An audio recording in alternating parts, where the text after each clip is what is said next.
My name's Jack Soref. Jack, good to meet you. Nice to meet you. And what's your instrument? My instrument's the guitar. And what's your main role in music these days? Performance, teaching, writing? Sure. I'm mainly a gypsy jazz or Django style guitarist, and that's what I do for a living. And I teach a little bit as well. And where are you from? Where are you currently living? Well, I grew up in Wisconsin, and then I came to Boston. I went to Berkeley back in 2003. And then I lived in that area until just the last couple of years. I moved to Worcester. Oh, what brought you to Worcester? A girlfriend got a job at Clark. Oh, so that's okay. In the Worcester by girlfriend. That's interesting. Well, I was touring Yeah. other places, so I could go anywhere. Yeah, right. Who are some of your influences in music?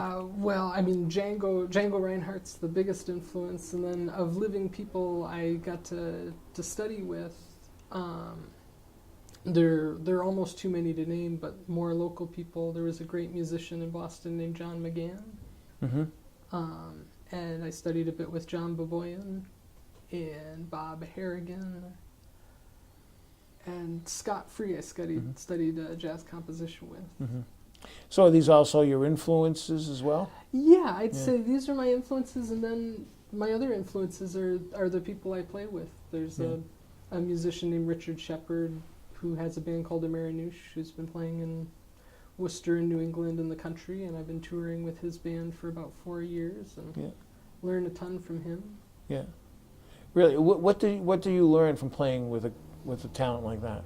Well, I mean, I was really someone coming deep from within the Django tradition. I had my blinders on since I was a teenager, and he's someone he studied with Pat Martino. Oh. He's played with Rick Danko. He's studied and he's played soul music in Atlantic City, near where he grew up, and he's put all these things together and studied flamenco guitar, and it all becomes this mishmash with him, and it's really opened up my world. And he also just is such a technical master that just to keep up with him, you have to really work hard and break through whatever your own roadblocks are. Mm-hmm. Yeah. So how much time do you spend practicing? If I can help it, 8 hours a day, but sometimes it's more like 2. If you've got a gig that day, maybe it's more, maybe it's less. Yeah, excellent. What are you holding there? So I'm holding, this is one of Dan Hunt's guitars. He built another guitar for me, and this one shares a lot of design elements with it.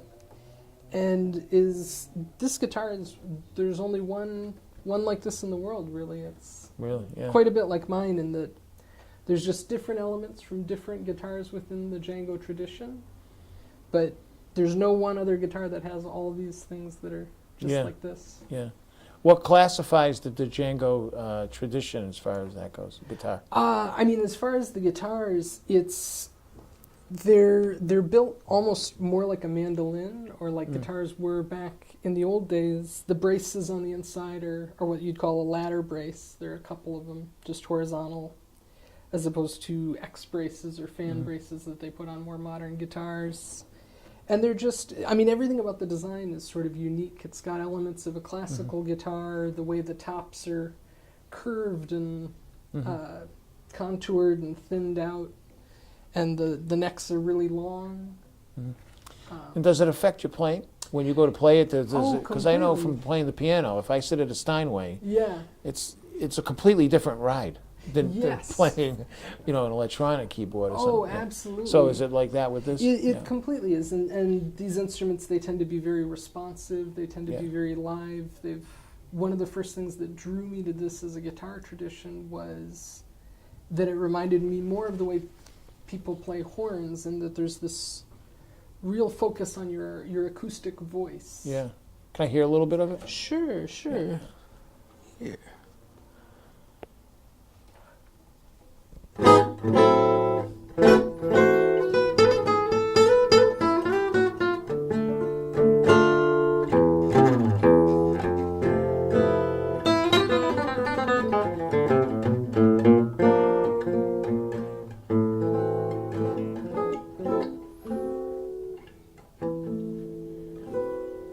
Sweet. Yeah. Got a great sound. Thank you.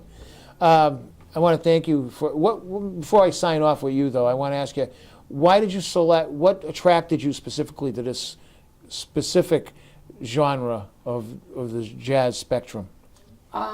It was, I think, my love of being a little Jewish kid in Wisconsin. I was looking for something with roots, and I was looking for something that connected me to my musical heritage, but could be done on the guitar. And I love jazz, and it was all in there at the same time. It's everything. Cool. Thank you for sharing your story with Thanks. us. Pleasure meeting you. Nice to meet you.